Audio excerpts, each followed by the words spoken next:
నమస్కారం. Welcome to I dream. ధర్మ మార్గం విత్ విజిత కార్యక్రమానికి స్వాగతం. ప్రస్తుతం మనతో పాటు ఉన్నారు వీరు శ్రీ విద్యకు సంబంధించి మంత్ర యంత్ర తంత్రాలకు సంబంధించి దాదాపు 100కు పైగా పుస్తకాలు రాయటం జరిగింది. అదేవిధంగా మైసూర్ అవధూత దత్తపీఠానికి సంబంధించి ఆస్థాన పండితులుగా కూడా ఉండటం జరిగింది. వారే డాక్టర్ క్రోవి పార్థసారథి గారు. ఇప్పుడు గురుగారితో మాట్లాడి మరిన్ని విషయాలు తెలుసుకుందాం. నమస్కారం గురుగారు. గురుగారు, వివాహ సమయంలో వధూవరులు ఇద్దరిని కూడా లక్ష్మీనారాయణులుగా భావించి వివాహం క్రతు అనేది చేస్తూ ఉంటారు.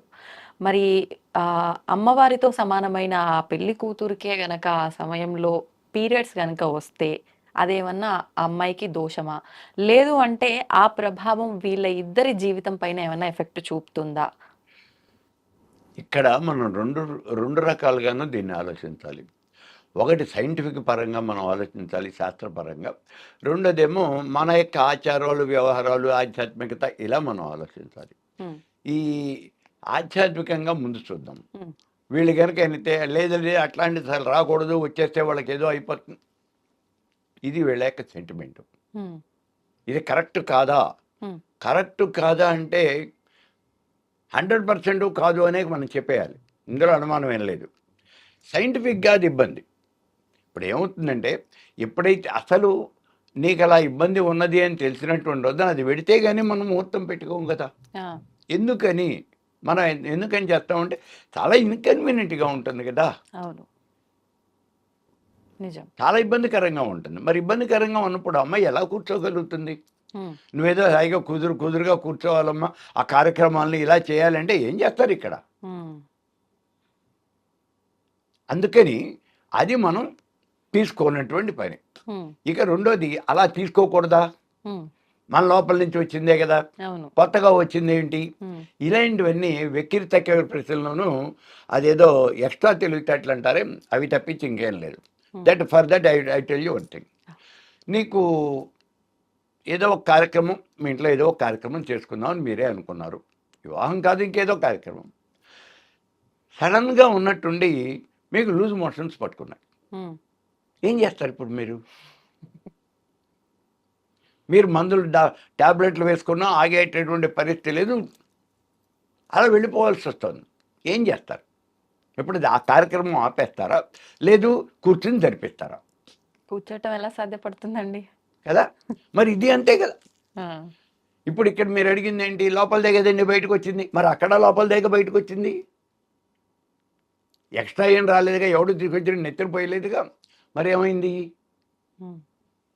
ఇది నేను చెప్పేది.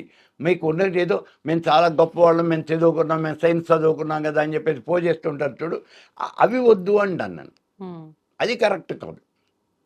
ఇప్పుడు ఇలాంటప్పుడు మనం ఆటోమేటిక్గా దాన్ని పోస్ట్ పోన్ చేసుకుంటాం కదా. అంటే ముందే తెలిస్తే చేసుకోవచ్చు. ముందేట తెలుస్తుంది, రేపు మోషన్స్ అవుతాయి, మోషన్స్ సంగతి తెలియదు కానీ దీనికంటే ఇది తెలుస్తుంది. కాబట్టి అందుకే ఇందాక నేను చెప్పింది. అలాంటప్పుడు ఏం చేస్తాడు, అరే బా ఇప్పుడు నాకు ఇబ్బంది రోజులు చెప్పలేమో, ఇప్పుడు ఏం జరుగుతుందో, ఒక వారం పోయిన తర్వాత పెట్టుకుందాం. కానీ ఇప్పుడు పరిస్థితులు అలా లేవు కదండి. ఎప్పుడు ఏది ఎలా వస్తుందో తెలియట్లేదు, రకరకాల ప్రాబ్లమ్స్. నిజమే. అయినా సరే ఇప్పుడు ఈ ప్రాబ్లం వస్తుంది అని తెలిసినప్పుడు సాధ్యమైనంత వరకు దాన్ని మనం పోస్ట్ పోన్ చేసే మనం పెట్టుకుంటున్నాం. మనం అలాగే ముహూర్తం పెట్టుకుంటాం. ఇప్పుడు ఇక్కడ వచ్చే ఇదేమిటి అంటే, అది ఎవరికి వస్తుంది? పిల్లకి వస్తుందా, పిల్ల తల్లికి వస్తుందా? ఎవరికి వచ్చినా ప్రాబ్లమే. అందుకే ముహూర్తం పెట్టుకునేటప్పుడు పిల్లకి ఆ పిల్ల తల్లికి వాళ్ళిద్దరికీ ఖచ్చితంగా చూస్తాం. సామాన్యంగా పిల్ల తల్లికి ఆ సమయంలో ఇవన్నీ అయిపోయి ఉంటాయి. ఆవిడ పెద్దదై ఉంటుంది కదా, అందుకని అవన్నీ కూడా ఆవిడ అధిగమించేసి ఉంటుంది. కాబట్టి తల్లిని వదిలేసి పిల్లకి మొత్తం చాలా జాగ్రత్తగా ఇవన్నీ మనం చూసుకోవడం జరుగుతుంది. పిల్ల తల్లితో మనకేం, ఒకవేళ తల్లి కూడా అటువంటిది ఇంకా ఉన్నది అంటే మన తల్లి కూడా మనం చూసుకోవాల్సింది. చూసుకునే పెట్టుకున్నా ఇబ్బంది ఏం లేదు. దానివల్ల మనకి ఏదైనా పాపం వస్తుందా? ఇందాక మనం ఇక్కడ అటువంటి సమయాన్ని మనం అవాయిడ్ చేయాలి అని చెప్పాం కదా. ఇలా అవాయిడ్ చేయాలి అంటే అవతల వాళ్ళు నమ్మరేమో, వాళ్ళు ఫాలో కారేమో అని చెప్పేసి, ఇది చాలా దరిద్రమైనటువంటి సిచ్యుయేషను. అక్కడ కనుక మీరు ఈ కార్యక్రమాలు చేసినట్లయితే మీకు రౌరవాది నరకాలు వచ్చేస్తాయి, ఇంకేం లేదు. మీకు మహాపాపం వచ్చేస్తుంది, లేకపోతే ఇంత దోషం పట్టేస్తుంది అని ఏదో ఒకటి మీకు ఆ సైకలాజికల్గా మిమ్మల్ని భయపెట్టి ఆ పని చేయకుండా ఆపారు. భయం అంతే. అది అది వాస్తవం మరి అంతే కాదు. రీజన్ ఇది. ఉమ్, రీజన్ ఇది చేయకూడదు అనేది రీజన్. ఉమ్, అమ్మ ఇదిరా సంగతి, నువ్వు అందుకని నువ్వు చేయకూడదు అంటే నువ్వేం చెప్తావు నాకు? ఏదో 96 రీజన్స్ చెప్తావు మళ్ళీ నాకు, ఉమ్, ఏదో ఒక సమాధానం చెప్తావు నువ్వు. అందుకని నీ నోరు మోయించాలి అంటే నాకు ఉన్నది ఒకటే మార్గం. భయపెట్ట. ఎక్కడైనా సరే ఇలాంటి వాటికి పాపభీతి, పాపాన్ని అడ్డం పెట్టుకున్నాం మనం. ఉమ్, నువ్వు గనక ఇలాంటి పని చేసినట్లయితే మహాపాపం వచ్చేస్తుంది. ఇప్పుడు బయట నుంచి వచ్చాం, తిరిగి వచ్చినప్పుడు నడిచే వెళ్ళాం, కాళ్ళ నిండా దుమ్ము పడుతోంది, మరి కాళ్ళు కడుక్కొని లోపలికి రావాలి. మరి కాళ్ళు కడుక్కొని లోపలికి వస్తున్నామా? రావటం లేదు. కాళ్ళు కడుక్కొని రమ్మని చెప్పాం, కాళ్ళు కడుక్కొని రాకపోయినట్లయితే వారిని దుంప తెగ మహా దరిద్రం అంతా పట్టుకుంటుందిరా నీకు. ఆ, చేయి ఉంది వెళ్ళి కాళ్ళు కడుక్కుంటే దరిద్రం పట్టుకుంటుంది అంటే పరిగెత్తుకుంటూ వెళ్ళి కడుక్కొస్తాడు. అంతే. మీరు ఎన్ని చెప్పినా వెండు. ఉమ్, అందుకని ఈ సైంటిఫిక్గా ఏవైతే మనకు కావాలో అవి రిలీజియస్గా వాళ్ళకి ఏదో ఒకటి, ఒక సైకలాజికల్ ఫీలింగ్ వాళ్ళకి పెట్టి, ఇదిగో నాన్న మీరు ఇలా చేయాలి, ఇలా చేస్తే మీకు ప్రాబ్లం ఉండదు అనేవంటి దాంతో మనం ఇలాంటి పనులన్నీ కూడా చేయించడం అనేది జరుగుతుంది. అది అలా చెప్పేది తప్పించి దానివల్ల ఏదో ప్రత్యేకంగా ఆధ్యాత్మికంగా మీకు ఏదో మహాపాపం వచ్చేస్తుందని అలా అని కాదు. ఇదిగో ఈ పనులు చేయకుండా ఉంటాం కోసం. ఓకే. అంటే ఇప్పుడు చాలా మందిలో ఎవరో భయపెట్టకపోయినా స్వతహాగా వాళ్ళకే అనుకోకుండా కొన్ని ప్రాబ్లమ్స్ వల్ల ముందు రావాల్సి, అంటే ఎప్పుడో రావాల్సింది రాకుండా ఉండిపోయి అదే సమయానికి రావటము అవును. ఏదో సందర్భాల్లో వస్తుంది. అంటే గౌరీ పూజ చేస్తూ ఉంటాము, మళ్ళీ అక్కడ గణపతి ఆరాధన చేస్తూ ఉంటాము, వివాహము అనగానే వేద మంత్రాలు, అగ్ని చుట్టూ తిరగటం అని ప్రతిదీ ఒక తంతు. ఇదంతా మంత్రాలతో కూడి ఉన్న తంతు. అరే మంత్రాలు అంటే మనం ఎంతో సెంటిమెంట్ గా భావిస్తాము, ఇవన్నీ కూడా ఒక పూజ కిందే భావిస్తాము. మరి అట్లాంటప్పుడు ఏమన్నా అయిపోతుందేమో అని స్వతహాగా ఎవరికి వారికి కూడా డౌట్లు. భయం ఉంటుంది. వాళ్ళే ముందు జాగ్రత్త పడతారు. ఏంది జాగ్రత్త పడినా కొన్నిసార్లు మనం ఏం చేయలేము.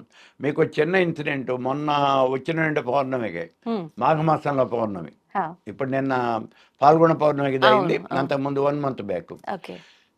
మరి ఎవరో వాళ్ళు స్వామి వ్రతం చేసుకుంటున్నామండి, సత్యనారాయణ స్వామి వ్రతం చేసుకుంటున్నాం, మీరు రావాలి అన్నారు. వెళ్ళాం. మమ్మల్ని అమ్మాయే తీసుకెళ్ళింది ఇంటికి. తీరా ఇంటికి తీసుకెళ్ళి ఇప్పుడు ఇంకో అరగంటలో వాడు కూర్చోబోతున్నారు పీటల మీద. ఇప్పుడు తనకి కాస్త ఈ ప్రాబ్లం వచ్చింది. ఏం చేస్తుంది ఇప్పుడు? ఏడుస్తూ కూర్చుంది. అంతే. సరే అంతగానో నువ్వు చేయగలిగింది ఏం లేదు. సరే ఆయన ఒక్కడే పీటల మీద కూర్చుని ఆయన వ్రతం మీద కానీ, ఎందుకంటే అన్ని అరేంజ్మెంట్స్ అయిపోయినాయి. ఆయన పంతులు గారు వచ్చాడు, కూర్చున్నాడు, ఆయనే వ్రతం చేయించేసి వెళ్ళిపోయాడు. అలా చేయొచ్చా అండి? మరి ఏం చేస్తాడు? ఇంకా అన్ని అరేంజ్ చేసుకున్నారు కదా. చేయొచ్చా అంటే భార్య లేకుండా చేయకూడదు అనేది ఒక నియమం. అది కూడా ఎందుకు అంటే మరి మీరిద్దరూ ఉన్నప్పుడు ధర్మేచ అర్థేచ కామేక్ష నాతిచారామేని కదా. మేమిద్దరం కలిసే చేస్తాము, ఏ పని చేసినా విడిగా చేయం. మరి అలాంటప్పుడు పూర్ణ పురుషుడు అంటే స్త్రీతో కలిసినటువంటి పురుషుడు అనే కదా.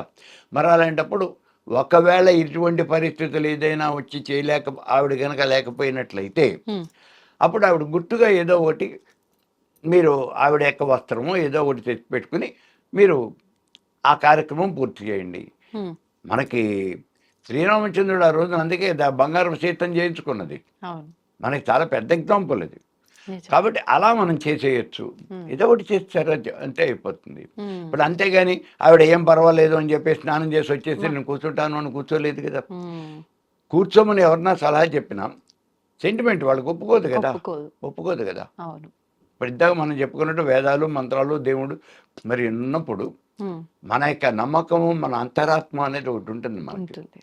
అందులో పెరిగాం మనం. అందులో పెరగకపోతే పోని మనం ఏమన్నా అమెరికాలోనూ మొదల నుంచి అక్కడ కనుక్కుని ఉంటే అలా చేసి ఉండకపోవచ్చు. కానీ మన బ్రాటప్ అది కాదు. అందుకని మనం ఇలాంటి పనులు అవి మనం అవాయిడ్ చేయటం అనేటువంటిది అదే ఉత్తమమైనటువంటిది. ధన్యవాదాలు గురుగారు.